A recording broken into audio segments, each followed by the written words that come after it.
నా పేరు రవి. నేను విజయవాడ నుంచి వచ్చాను. మొదటిగా శ్వాస గురువు బ్రహ్మర్షి పితామహ పత్రిజీ గారికి, స్వర్ణమాలమ్మకి శతకోటి ధన్యవాదాలు, కృతజ్ఞతలు తెలుపుకుంటూ, నేను డిసెంబర్లో ఒక 2 రోజులు చూసి ఎవరో చెప్తా మా ఫ్రెండ్స్ అందరితో మాట్లాడుతూ అందరూ చెప్పుకుంటుంటే కాస్మిక్ వ్యాలీ అది ఇది అంటే ఒక డిసెంబర్లో ఒక 2 రోజులు వచ్చి వెళ్ళాను. అప్పుడు నాకు తెలిసింది మౌన ధ్యానం జరుగుతుంది ప్రతి నెల 5 నుంచి 11 దాకా అని. అప్పుడే సుబ్బారావు గారు కూడా పరిచయం చేయడం. బట్ ఫస్ట్ ఇక్కడికి ఏంటంటే ఇది కాస్మిక్ వ్యాలీ.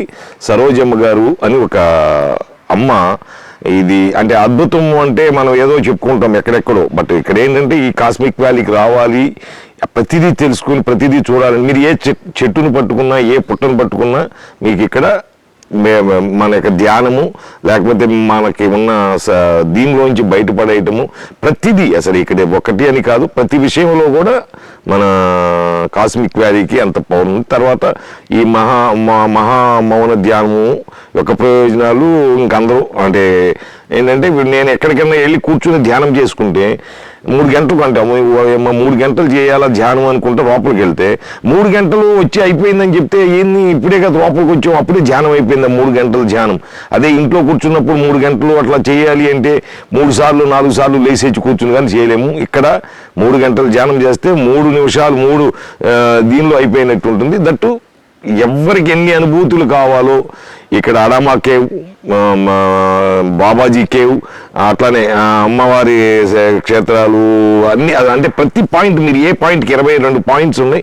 22 పాయింట్లు మీరు ఎక్కడ కూర్చుని ధ్యానం చేసినా మీకు ఇమీడియట్గా ఎనర్జీ రావటము, మీ యొక్క బోల్డ్ని మన సమస్య అంటే ఉన్న సమస్యలు వచ్చేది చాలామంది ఏంటంటే మాకు అది బాగాలేదు, అట్లా సమస్యలతో పాటు మనకి ఏది కావాలన్నా అన్నీ జరుగుతాయి. ఇక్కడ అన్నీ బాగున్నాయి, మనకు ఉండటానికి వసతి కానీ భోజిత వసతి కానీ అన్నీ బాగున్నాయి. సుబ్బారావు గారు ఒక మహాముని, నిజంగా నాకైతే ఒక రమణ మహర్షిలా కనపడ్డారు. ఆయన ప్రతిదీ మరి ఎప్పుడు పడుకుంటున్నారో, ఆయన ఎప్పుడు తింటారో అయితే మేము చూడలేదు, కానీ ఎవ్వరూ ఇబ్బంది పడకుండా ప్రతి నిమిషము ప్రతి సెకండ్ పొద్దున్నే 3 గంటలకు వచ్చి మళ్ళీ పాపం 4 గంటలకు వీళ్ళు వెళ్ళలేరు, 4 గంటలు కానీ మెడిటేషన్ అయిన అందరినీ లేపి ఆయనే పంపిస్తారు. మళ్ళీ ఆ మెడిటేషన్ అయిన తర్వాత ఆ పొద్దున్నే వ్యాయామం తర్వాత మేము తింటానే మళ్ళీ బ్రేక్ఫాస్ట్ ఒక్కరు రాకపోయినా అందరికీ ఆపేస్తారు. అందరికి వచ్చి కూర్చోబెట్టి అందరిని కలిపితేనే తినేటట్టు చేస్తున్నారు.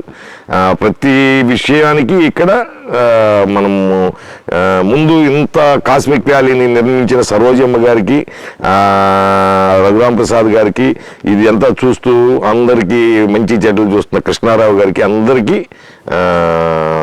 నమస్కారాలు, ధన్యవాదాలు తెలుపుకుంటూ, అట్లానే సుబ్బారావు గారికి కూడా ఈ సేవకి, అంటే సుబ్బారావు గారి దగ్గరికి వచ్చిన తర్వాత నేను తెలుసుకుంది ఏంటంటే ఈ మౌనం ఆనందం ఉంది, మనం కూడా ఇట్లా ఉంటే ఎంతో బాగుంటుంది. అంటే కొత్తగా వచ్చాం బట్టి ఇంకా రాను మార్పు తీసుకుని టోటల్గా మనం కూడా మౌనంలోకి వెళ్ళి బ్రతకాలి అనే దీనికి అంత ఆనందంతో పొందుతున్నాము.